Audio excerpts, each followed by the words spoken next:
most of the time you will get a question with the random variable that follows normal distribution. In this case, what you will need to do is take this variable and convert it to a standard normal variable. And we can easily do this because the property of the normal distribution is the following. So if some random variable x is normally distributed with any mean value and any standard deviation, z, so standard normal variable, is always normally distributed with mean and standard deviation 1.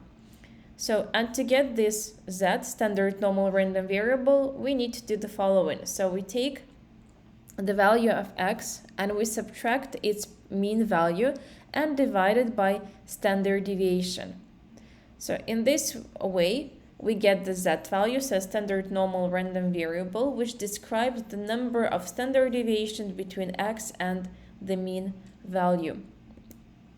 So let's have a look at the example. So let's assume that the length of time, so some random variable x, between charges of a mobile phone is normally distributed with the mean of 10 hours and a standard deviation of 1.5 hours. So we know the mean value of the random variable x is 10 hours, and we know its standard deviation, which is 1.5 hours. And we would like to know the probability that the cell phone will last between 8 and 12 hours between charges. To answer that question, you can always make a graph of this density function. So we put x on the horizontal axis, f of x, the density function, on the vertical axis. We know that the variable is normally distributed, so we can draw a bell-shaped line. So the mean value, as we know, is always in the middle, so we put 10 in the middle. And the boundaries which we're interested in is from 8 till 12 hours, so we put 8 to the left of 10 and 12 to the right of 10. And what we are interested in is the probability that x lies within this orange area. So in other words, we would like to estimate the area between 8 and 12 underneath the purple curve. To do that, we will use the z-score.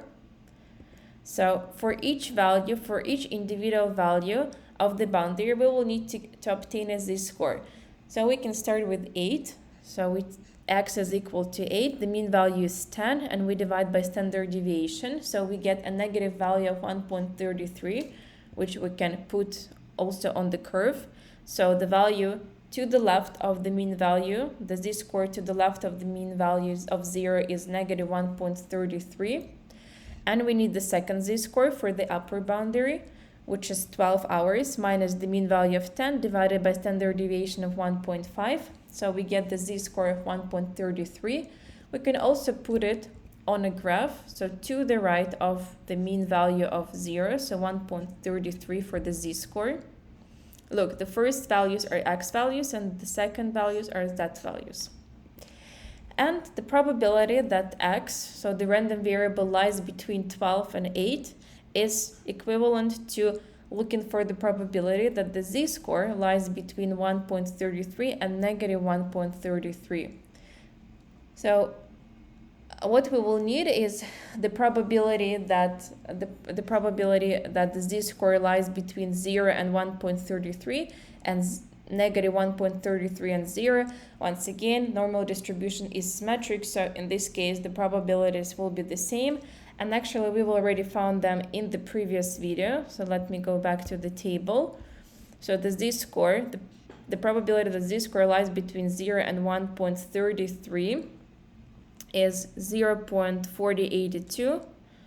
And we are also interested in the situation of on the left. So when the z-score is negative 1.33, once again, the graph is symmetric, so the probabilities will be the same.